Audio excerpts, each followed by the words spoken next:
Ayan semalam telepon. Tapi kenapa tidak mengatakan apapun? Aku sudah berjanji untuk tidak bicara pada Ayan. Tapi Ayan pasti menelponku untuk memberitahukan aku tentang upacara pertunangan. Kenapa aku tidak memikirkan itu?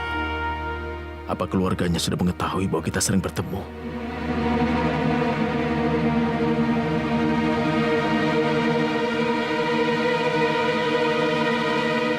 Pak,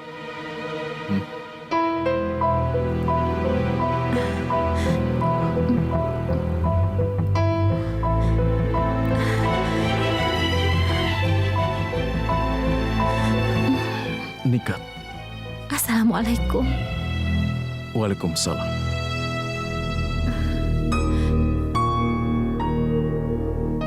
Nikat, apa yang kau lakukan di sini? Maksudku, kau bertunangan kemarin.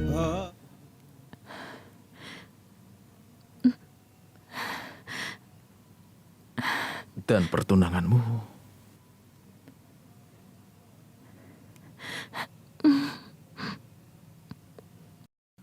Bibi Hasina membatalkan pertunangannya karena mereka sudah mengetahui tentang aku. Nikat, tolong maafkan aku. Kak Asad, kakak tidak perlu minta maaf padaku, Kak. Aku datang ke tempat ini hanya ingin memberitahu kakak kalau di rumah kami dilarang bertemu dengan kakak. Bahkan ibu sendiri berjanji ayah tidak boleh bertemu kakak. Begitu juga dengan kami. Aku minta maaf ya, Kak. Ini terjadi karena kesalahanku. Aku penyebabnya. Aku penyebab kedua keluarga jadi retak. Akulah alasannya. Kenapa kalian jadi berpisah? Jangan menyalahkan dirimu, Nikat. Bukan kau yang harus bertanggung jawab dalam hal itu. Ini sudah terjadi 17 tahun silam. Tapi hubungan persaudaraan tidak bisa dipisahkan begitu saja, Kak. Tapi karena kalian berpisah. Kedua saudaraku sudah melakukan pengorbanan yang sangat besar. Aku malu menerimanya, Kak. Nikat. Tidak seorang pun membiarkan aku bicara di rumah. Karena itu aku bicara pada kakak. Dan aku yakin kalau kakak akan mendengarkan aku. Tidak peduli bagaimana keluarga aku, Kak. Tapi hubungan kakak dan juga Kak Ayan itu contoh hidup yang nyata. Itu bukti, Kak, kalau saudara tiri masih bisa merasakan kasih sayang. Aku tidak akan membiarkan kalian berpisah. Meskipun itu artinya aku tidak akan menikah seumur hidupku. Jangan mengatakan itu.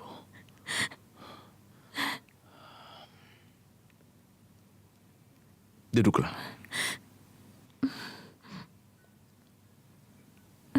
Katakan sesuatu.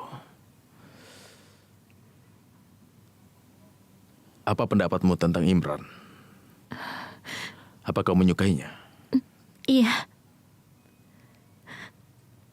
Tapi ibunya selalu saja membuat permintaan setiap harinya, Kak. Mobil, bungalau, dan juga yang lainnya. Imran tidak seperti ibunya, Kak. Dia sangat menyukaiku. Dan tidak pernah mempermasalahkan tentang kulitku yang gelap. Untuk pertama kalinya dalam hidupku, seseorang telah menyadari bahwa aku ini cantik, Kak.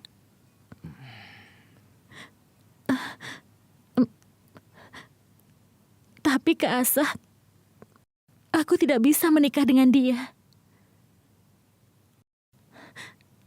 Aku tidak ingin Kakak dan Kak Ayan berpisah karena aku. Aku tahu itu, dan keputusan untuk berjauhan dari Ayan memang sulit sekali untukku. Tapi kalau kau tidak bisa menikah dengan seseorang yang kau cintai karena aku pasti akan menyesal selama sisa hidupku. Dan aku yakin kau pasti akan menikah dengan Imran. Percayalah padaku. Sekarang, sebaiknya kau pulang saja. Dan kalau kau membutuhkan bantuanku, telepon saja aku. Tapi ingat, jangan pernah menemuiku lagi. Karena itu sangat berbahaya. Ayolah.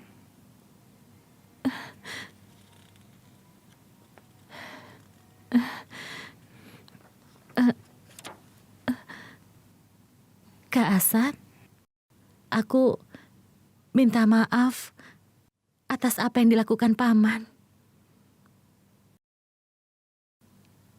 Kakak tahu kan, kalau Paman datang ke rumah kakak dan memberi peringatan pada Ibu Dilsat agar kalian tidak bertemu lagi. Paman melarang kalian untuk bertemu lagi. Dia datang ke rumahku. Iya.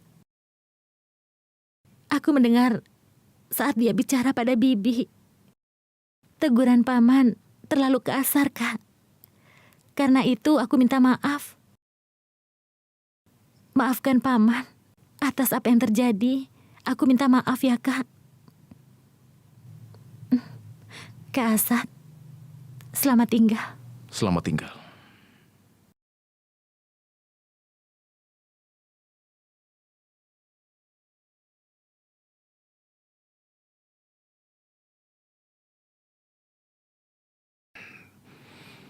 Ternyata Paman yang mengatakan pada ibu, bukan Zoya.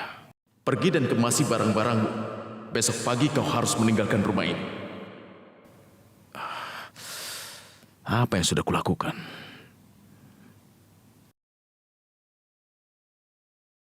Rahasia? Kenapa kau masih melakukan ini? Bukankah kau harusnya pergi bicara dengan Hasina? Shirin, sabarlah dulu ya. Aku baru saja menelpon Hasina. Lalu? Tapi dia tidak menjawab teleponku. Sekarang bagaimana? Aku sudah meninggalkan pesan padanya tadi. Aku bilang aku ingin bertemu dengan dia. Bagaimana kalau dia tidak telepon kembali? Bagaimana? Sudahlah Shirin, tenang dulu. Tenang ya, sabar. Kakak, apa kau bicara dengan Hasina? Shirin, Rahasia sudah melakukan semua itu. Benar kan, Rahasia? Ya Allah, artinya belum ada yang bicara pada Hasina. Rasid, kau sudah bicara belum? Dengar, Shirin. Sudah lupakan, antar aku ke rumahnya. Aku akan minta padanya. Oh, Aku akan memohon padanya. Ayo kita minta maaf padanya, Rasid, ayo. Shirin, kau jangan ayolah. bodoh. Bersabarlah. Bagaimana aku bisa melakukan itu, Ibu? Jika kita tidak segera bertindak, lalu Hasina akan menyetujui aliansi Imran pada yang lainnya.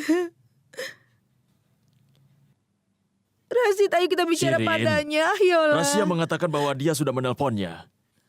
Tidak ada yang bisa dilakukan selain kita menunggu Hasina menelpon. Ibu,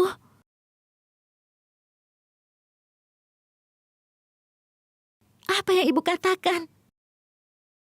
Ibu tidak perlu merendahkan diri Ibu seperti seorang pengemis hanya karena aku, Bu.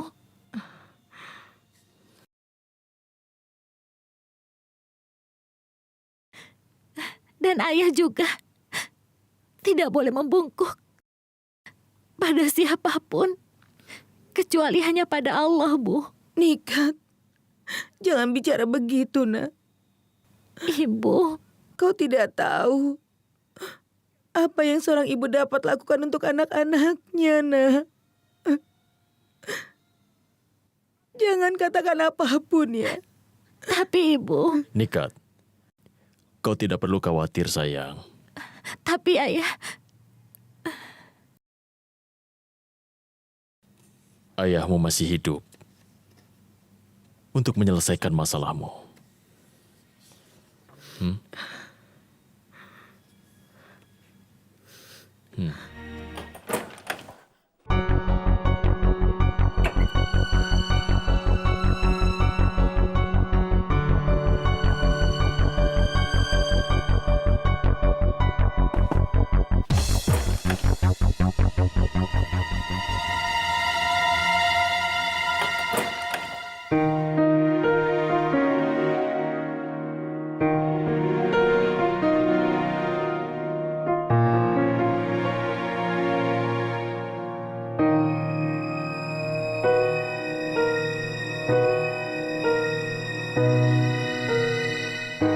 Kau kesini untuk mengetahui aku sudah pergi atau belum kan? Jangan khawatir Tuan kan. Aku akan pergi. Aku menunggu Najma dan Bibi Dilsat. Aku harus menemui mereka. Karena mereka akan merasa sedih kalau aku tidak pamit. Aku bilang lewat ponsel bahwa aku akan pergi. Aku bilang pada Bibi kalau visaku akan habis dalam 2 atau 3 hari lagi. Jadi, aku harus pergi karena dia akan merasa sedih kalau dia tahu aku masih di kota ini dan tinggal di tempat lain. Taksinya pasti sudah datang.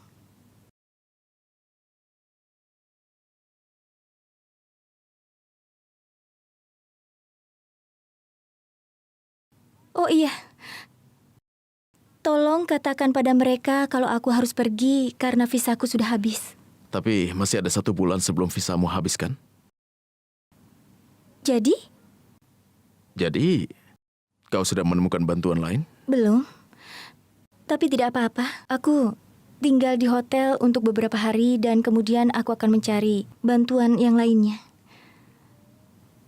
Kau tidak usah mengkhawatirkan itu. Kau tidak perlu tinggal di hotel atau menyewa kamar. Kau bisa... Apa kau punya saran yang lain? Begini, kau bisa... Kau bisa tinggal di sini?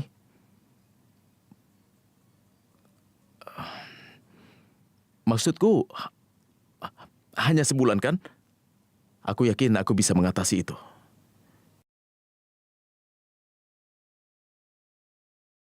Jadi kau bisa tinggal di sini. Bongkar barang-barangmu dan aku akan menyuruh taksi pergi.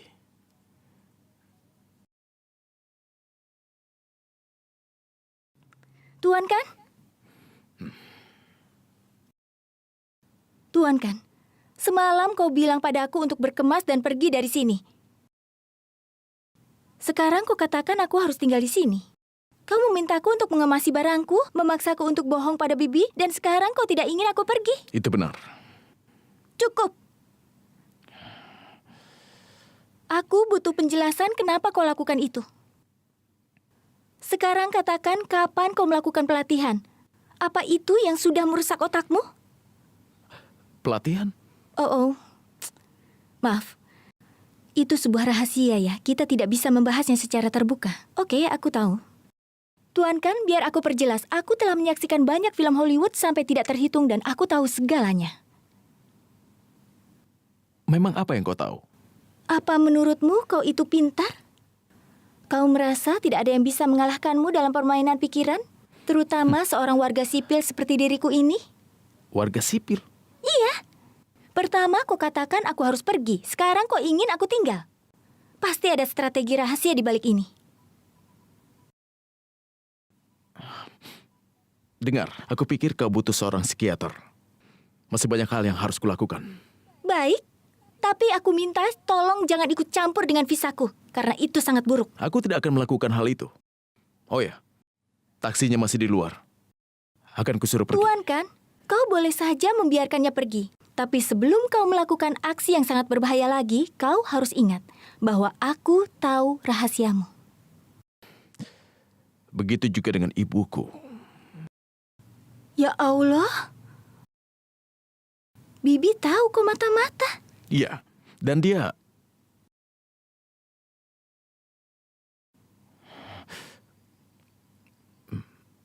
Seorang mata-mata? Maksudku, apa Bibi tahu kau seorang agen rahasia India?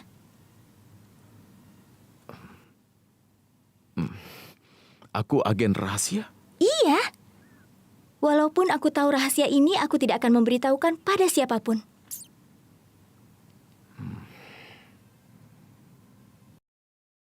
Aku tidak tahu bahwa kau menyembunyikan sebuah rahasia yang sangat besar. Duduk.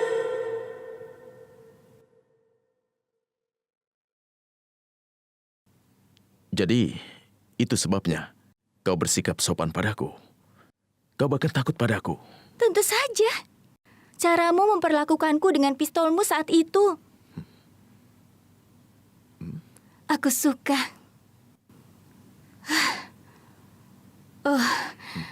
Aku tahu aku sedikit kasar.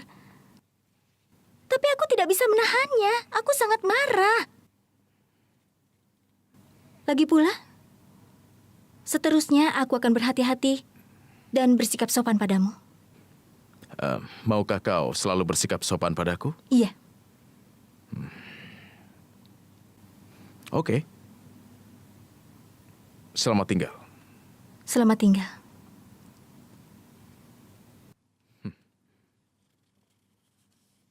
Dia terkejut. Dia pikir aku tidak mengetahuinya kalau dia seorang mata-mata. Dia pikir aku seorang mata-mata. Ya sudah. Kalau memang bisa membuatnya sopan, biarkan saja.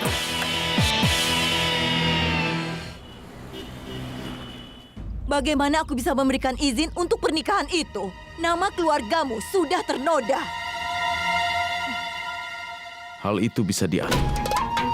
Asad, itu tidak bisa dilakukan. Tapi aku bisa melakukan satu hal. Aku akan mengabaikannya. Tapi apa keuntungannya untukku? Katakan dengan jelas apa yang kau inginkan. Karena aku tidak suka dengan orang yang bertele-tele.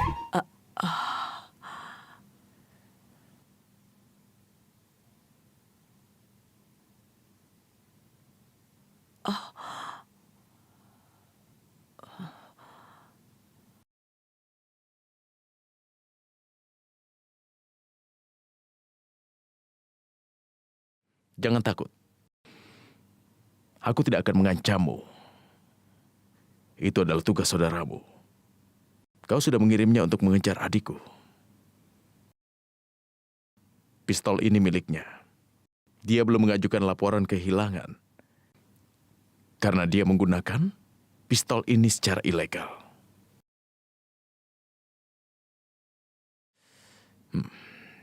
Berikan padanya.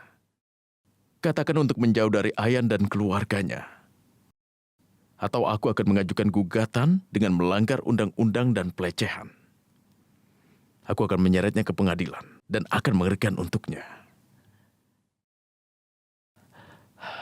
Sekarang katakan, apa yang kau inginkan? Aku tidak ingin apapun dari diriku sendiri. Aku ingin hal ini untuk calon pengantin. Aku sebenarnya sudah minta pada Rashid sebuah bungalow dari proyek barunya. Sebuah bungalow seluas 2.000 meter persegi dengan 3 kamar tidur. 5 kamar tidur, 3.000 meter persegi, dan kebun seluas 1 hektar. Siap huni. Bagaimana tawaranku?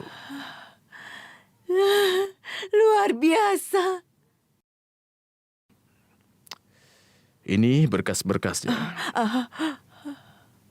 Tapi aku punya 2 syarat. Pertama, Nikat dan Imran harus menikah hari ini. Dan kedua, adikku akan memberikan cintanya dan kebahagiaannya untuk keluargamu sepanjang hidupnya. Tidak ada seorang pun yang akan mengganggunya. Jika hal itu terjadi, pegang kata-kataku ini. Aku akan dapatkan kembali lebih dari yang sudah kubayarkan. Percayalah, kita akan lakukan seperti yang kau katakan.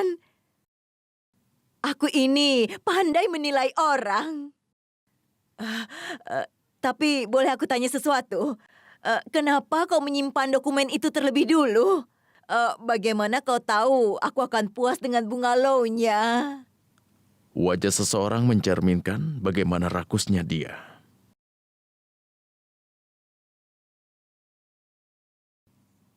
Aku pandai menilai seseorang. Selamat tinggal. Ah iya, selamat tinggal.